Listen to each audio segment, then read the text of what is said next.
How are we doing, folks? Welcome back to the Nightmare Cabin. I've got an album review to do with you.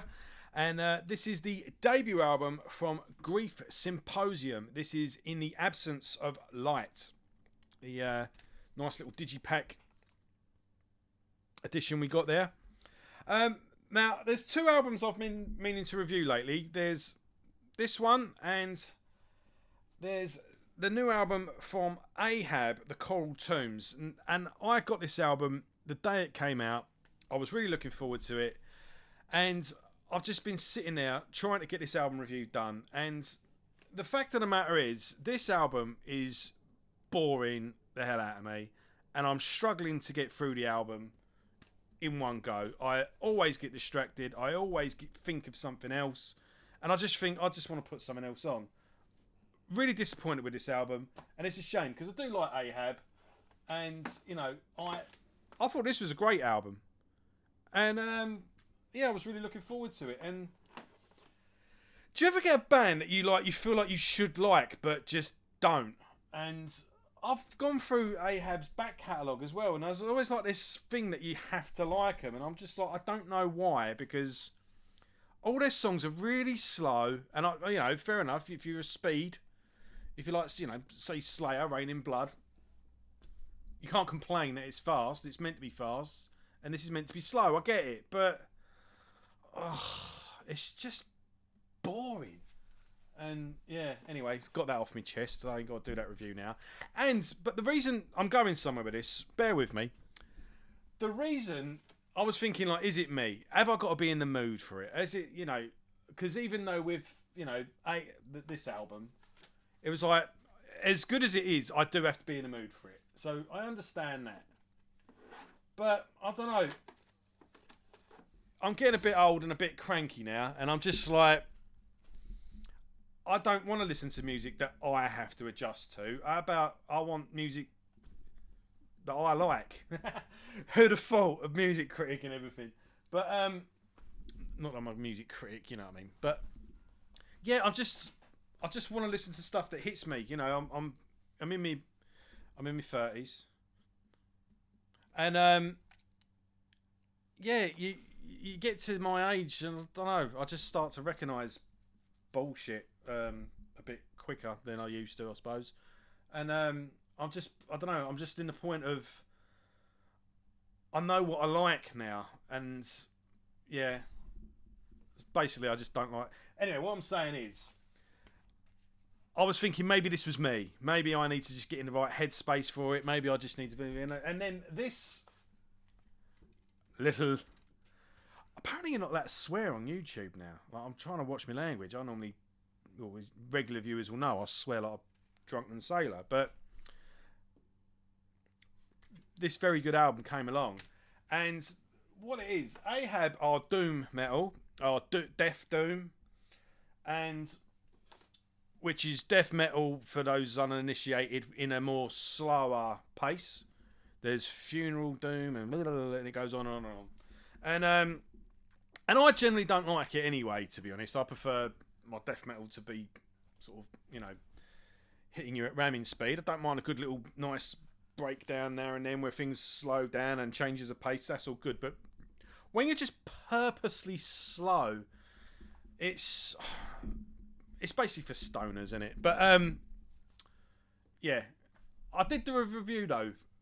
I forget what it was, but I do remember going like, yeah, I'm not into this normally, and so if I'm loving this, fans of this genre, I would have thought would love it, because if there's someone who's not that into it is getting into it, I can't remember what album that was. Anyway, when this album came along, it was apparent. It was like, no, it's not me. I'm not the problem. That album's just crap, and this is awesome. So there's that to begin with. So Grief Symposium are a death/doom metal. There's a lot more to it though. That's going to come. But now I've got that out of the way, I want to go back a few steps as well. So Grief Symposium, the old camera's getting a bit blurry. Let's get that to focus. There you go. That's it. Get all those grey hairs in. Grief Symposium have formed, from what I understand, from the ashes of The King is Blind. Now, back in the Gully and Joe days, we got really friendly with The King is Blind, back in 2016 and 17, The King is Blind, formed in Essex. Well, they're from Essex. They did feature Paul Ryan, who was one of the original members of Cradle of Filth. After a couple of EPs and demos and whatnot, they banged out 2 albums back to back, and both of them were stunning. That perfect mix of death metal, thrash metal, with a bit of hardcore in the background, like a salty rub of hardcore with just a shot of black metal, just to mix things up a bit as well. Black metal in terms of atmosphere as well, but mainly sort of like a dirgy death metal. It was really nice, really good. And, just a good mixture of just dull, grey, extreme metal, the way the British tend to do. It's always grey and overcast and rainy, and we go to venues with sticky carpets and stale beer, and we watch whatever extreme band's on, be it a black metal band, a hardcore band, a death metal band. We tend to just go to the same venue and just watch whatever's on, and it all just kind of mixes nicely. And that's our, extreme British I swore. British extreme metal bands tend to form. It tends to be a bit of a mixture of a little bit of everything, and that's the way I like it. So, like I say, you had 2 stunning albums back to back, and we had Steve Tovey from the band on the podcast a couple of times. Interviewed him a couple of times. He came on and did an album review with us. We did I was going to say Tattooed Millionaire. No, it wasn't. It was Chemical Wedding by Bruce Dickinson. He was going to come on as well for, I think he was going to do an Amorphis album, but it fell by the wayside. And yeah, kind of lost touch the way you tend to do, but I'm still friends with Facebook and whatnot. And I did think to myself, I wonder what the King, like, whatever happened to that band? Like, are they still going? Are they, and because it all just sort of, with the lockdowns and all the rest of it, it all kind of became radio silence. But yeah, I checked out his page, and lo and behold, they've got a new album out with a new band. I was like, all right, cool. But then I look on Metal Archives, and everyone in The King is Blind, apart from Paul Ryan, is in Grief Symposium. So you got 4/5 of King is Blind. So, and yeah, I'm going to have to try and arrange an interview with Steve, and he can explain how we went from one to the other, because this is clearly a new project. I'm trying to think in my mind now, could this be the 3rd King is Blind album? Like, if this had the King is Blind on the spine there, I'd definitely still like it, but I would go, bloody hell, this is a departure. This is different. But if I went and saw a headline show, I wouldn't mind, I'd be happy if they played all the songs off this and then threw a few King is Blind numbers in just to mix it up a bit. I wouldn't feel shortchanged at all with that. But, I don't know. I'll have to let him explain. But, yeah. Let's get into it, shall we? So, I did make a few notes. Ooh, it's all going on here. So, you've got quite a few. You've just got 7 tracks on this album, and some of the songs are quite long, but none of them outstay their welcome. And so, with a song like "In the Shadow of the Sleeping Monarch," which is 9 minutes long, that's followed. So that song's 9 minutes long, but it's preceded and followed by songs that are 3 minutes long. So you get things broken up quite nicely. You find Nile do that quite. They know how to pace their albums. If there's like a 10-minute epic, that'll be followed by like a 2-minute grind fest just to cleanse the palate, so to speak. But yeah, opening up with Among Dead Gods. Among Dead Gods. I don't know why I tripped up there. That's got like an awesome. Again, the songs tend to start off nice with a slow doom, doom, like a real cool, doomy, dirty, dirgy riff, and Steve's vocals are just deeper than the deepest pits. He roars. He's, on good form as always. And but the songs are nicely paced as well. So we will cut into a nice fast bit, a nice slower bit. They know when to throw in a bit of groove as well, but then they'll resort back to the slow, dun, dun, dun, you know.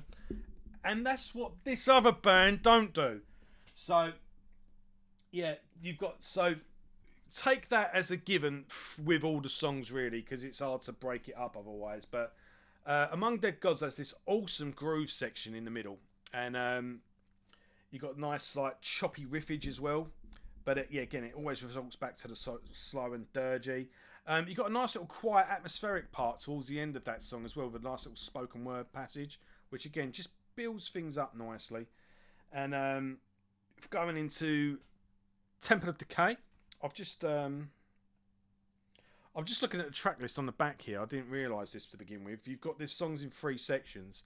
So you've got Reflection, Repentance, and Renewal. So the first 3 songs are Reflection. Songs 4 to 6, are the Repentance, and then the final track is the Renewal. So yeah, that's another little interesting bit that I've just realised as I'm doing a review. I'll try and keep that in mind going forward as well. Yeah, Temple of Decay starts off pretty much like a straightforward death metal song, really, but it's got this nice little punk drum beat underneath it. So it kind of, you got one sort of step in hardcore. It's worth keeping in mind as well. I mentioned earlier with The King Is Blind, you've got you had Paul Ryan, who was the original member of, or one of the original members of Cradle of Filth. Barney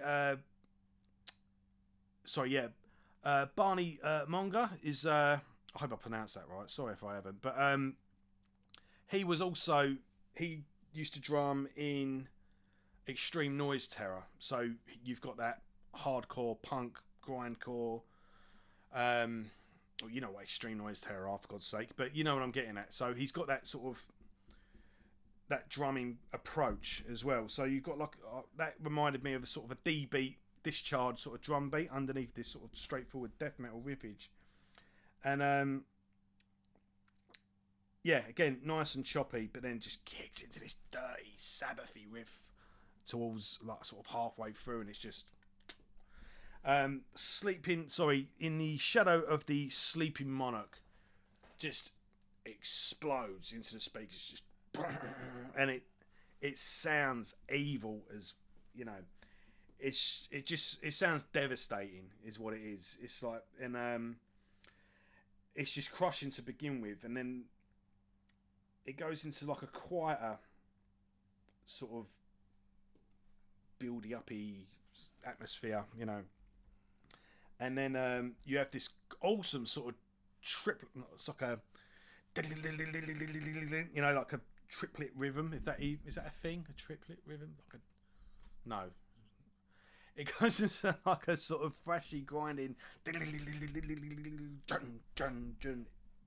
It just goes punishing in the middle. Let's leave it at that. But and what's quite as good as well, remember this is the 9-minute epic in the middle. It kind of ends in like a piano with like female vocal harmonising along with the piano. Very cinematic. Kind of brings to mind I don't know, Gladiator or something like that.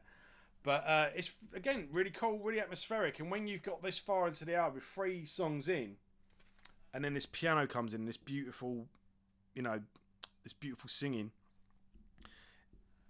it becomes apparent pretty quick. Hold on a minute, this just isn't another death metal band. Do you know what I mean? It's got a bit more going on here, you know.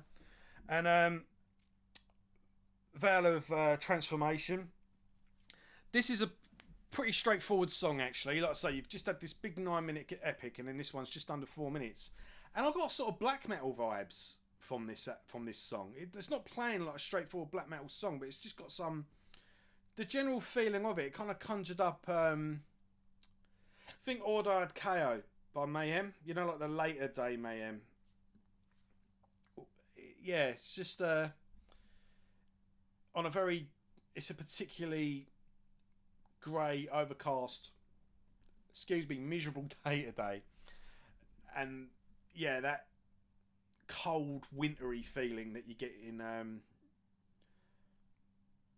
in the later sort of Mayhem albums, where they're a bit slightly more. I don't know where I'm going with this, but yeah, think that. think black metal, not so much as the playing or the style of the riffage or something like that, but just a general feeling of the song. But it's a straightforward metal song, really. Yeah, not really. I've kind of dug myself a hole there. Black metal vibes on Veil of Transformation is what I'm saying. Descent into the Pandemonium. Have I got that right? Descent into Pandemonium, sorry. That as well, again, starts off with a just this devastating sort of, at the beginning. It's hard to sing it, but again, just opens up really big and then just descends nicely into a nice, quiet, atmospheric. I think this is what I thought I was talking about with Sleeping Monarch. Actually, is more descending to Pandemonium, where it just kicks to this clean ding ding ding ding ding ding ding ding riff, where things start building up again. So you've got this big introduction, reduced right down, and then we're going to build back up. And when it does, it kicks back in with this awesome riff, real slow, not slow, but it's a simple enough riff, really, thinking of it, but it's just effective. Do you know what I mean? It's just when it kicks in, it's just delicious. That's the best word I can say for it. It's just absolutely fantastic. So and Esoteric Mirrors again just kicks things off the way, just carries on the way the rest of the album's gone, really. So this is where things take a big twist now. So you got 6 songs in the sort of doomy realm of death metal, perfectly paced. They know when to throw in a nice big groove in there, a nice catchy sort of choppy riff, nice groove section. They know when to shred. They know when to, kick it out and make it nice and ferocious and fast. But then they throw in that balance with the nice and slow as well. So it's constantly keeping you. It's constantly moving, constantly evolving. You're constantly being kept on your toes. You're constantly interested, going, where's this going? This is, and they're throwing things at you as well with the, just when you think you're figuring them out, this is a nice thing. You'll get that nice, like a nice fucking shredding, punishing bit, but then we'll throw you off then, and then we'll throw into a nice dark, atmosphere, and then it will build up again into a nice ferocious bit, and then you'll get a nice little everything's simple enough, but everything's effective as well. Everything's perfectly paced. Everything's where it should be. So this is really good and really interesting. But then Band completely throw a curveball at you with the final track. What's it called? The Amber Kiss of the Sun. Now this is drop everything you know so far. What you get now at the end of the album is a 20-minute work of art. It's 18 minutes to be precise.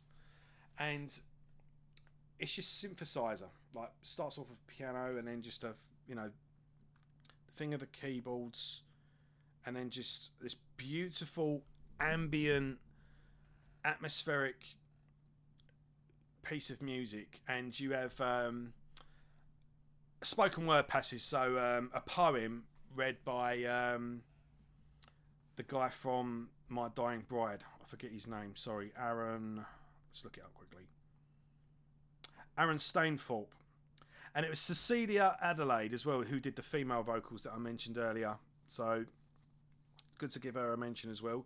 Cecilia Adelaide, beautiful vocals, and then Aaron Stainthorpe from My Dying Bride just does this spoken word passage, and it's just in sections as well, and it just goes for 20 minutes. And I'll say this is 18 minutes. It flies by. It's really hypnotic and really a real stunning piece of work. It's one of those songs that you could just switch off to. Listen to it when you go to bed, and just you'll envision whatever is in your head at the time. It makes me think of just sort of drifting through space with the planets and the cosmos, and So think sort of Planet Caravan by Sabbath or something like that. But then towards the end as well, because there's just subtle melodies. Just a, you know, I'm going to sing it for you, but like it just sort of slowly goes along, and then just like a boom, boom, doom, and it just carries on, just drifts along nicely. And then so I start off sort of visualizing like the planets, the cosmos, the stars, and then I sort of became sort of like landscapes. I started picturing, think, you know, like with science fiction and fantasy, things like Dune, maybe like some sort of dystopian cityscape where it's like this, you know, horrible metallic city line that was probably glorious at one time, but it's devastated now. But there'll be like a beautiful sunrise or sunset behind it, you know. Yeah, so sort of think like, do you remember the second Blade Runner film where you've got all these broken down cities and it's all ambient, but you've got these weird visuals and, you know, all the colours and everything. So it's kind of melancholy, but I was visualising things like, you know, speaking again of the Blade Runner, with the, you know, this would be beautiful if it wasn't so bloody ugly, you know. If this wasn't so disturbing looking, it would actually be quite beautiful in a contrasting kind of way. But the way they just completely flip the script on you halfway through the album, and then you just get this beautiful piece of music at the end, and that last track is worth the price of admission alone. But I was happy with what we got up until that big. But it's an album. Well, it's not in. I would say an album in two halves. It's not. It's an album in three parts, because that's how the track list is set out. But yeah, I want to say this is debut of the year, but it's not really a debut, is it? It's certainly not their first time debut of a new project, let's say. But it's going quite nicely alongside these two on the CD shelf. But yeah, I'm gonna try and get Steve on as well to talk about this and talk about the, you know, King is Blind and how we transition from one to the other. So yeah, Steve, by now you're probably watching this. Come on, mate. Let's for old time's sake, let's get on. And well done to all four of you, because you've really knocked it out of the park with this one. This is a, you know, stunning piece of work. And I'm just really interested to see where this goes, because you've got everything sort of mapped out now. You've got this, and just going forward, I'd like to see how it all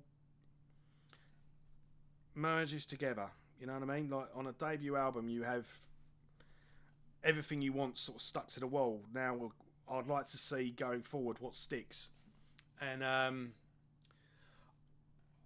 love to see like the way that sort of beautiful ambient song at the end is incorporated into a heavy song. So how could they so if you took sort of like a straightforward song like Temple of Decay and Veil of Transformation, and then you've got like an epic like Temple of Decay, how could you morph Temple of Decay and Amber Kiss of the Sun together? I kind of bring to mind a really basic example of what I'm trying to get at, but again, it was really effective. Was the do you remember the band Will Haven, the second album, WHVN? The opening track to that, I think it was called Fresno. It was the second Will Haven album, and it was the opening track. And again, just heavy, punishing, intense. And then it just stops. It just sort of breaks, and then into like a wall of feedback. And then it's just like a boom, bam, bum, bum, bum, bum. And then the guitarist just goes into, and he does this thing with his pedal, and it just goes into this really mellow sort of cool pit where you just pause for a second and just take this breather with this beautiful little mellow part in the middle of this punishing song. And then that just rings out, and then just and